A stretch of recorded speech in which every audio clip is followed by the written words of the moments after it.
Welcome to Lesson 7. In earlier lessons, we talked about entering data in Sibelius using the mouse and the keypad, and then we talked about alphanumeric entry where we use the QWERTY keys and also the keypad. And now we're going to talk about step time input, which is essentially entering data using a MIDI keyboard like the one I have here and your keypad. Let's get started. Okay, the first thing we want to make sure of is that nothing is selected in our score, so I'll hit escape a couple of times.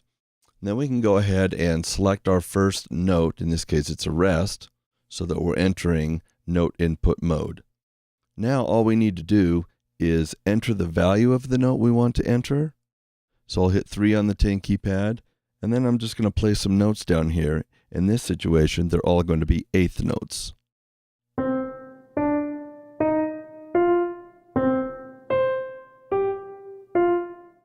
And then maybe I want to go to quarters and play some chords.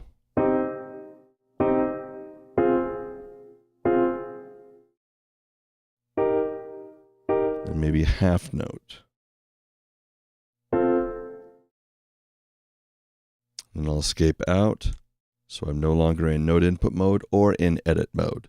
So you can see this is a much quicker way to enter your data because you're using a keyboard. You don't have to add individual intervals. You can create chords or play multiple intervals all at one time using a MIDI keyboard.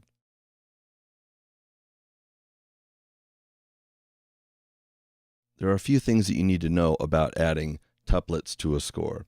The first thing you need to know is which defining note value your tuplet is going to be created from.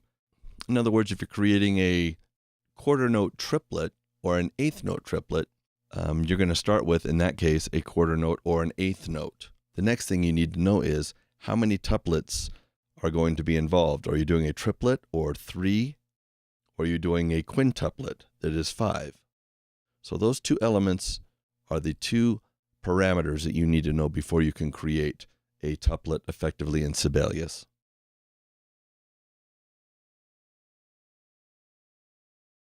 So, as an example, if I'm going to create a eighth note triplet right here, first thing I'm going to do is select this rest, and I'm going to make it an eighth note rest by hitting 3 on the 10 keypad. Next thing I'm going to do is pick the first note of my triplet. In this case, I'm going to use a C minor triad, so I'm going to start with a C, and then I have to turn this into a triplet.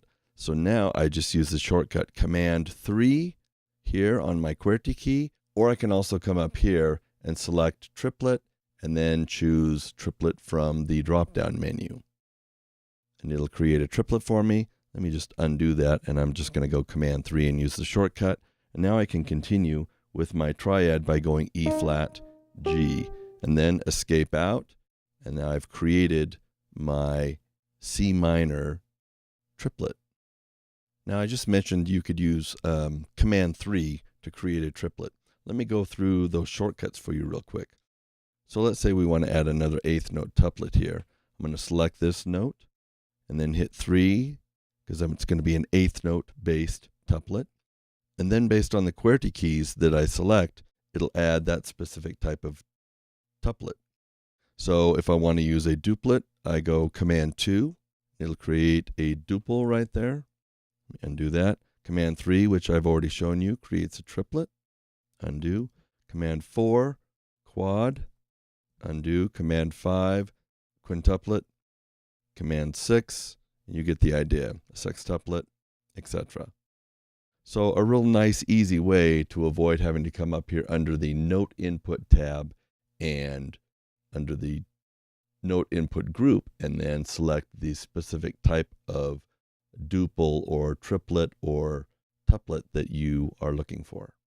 Deleting any kind of tuplet is really simple. All you do is select the number associated with that tuplet, in this case a triplet, and then hit delete.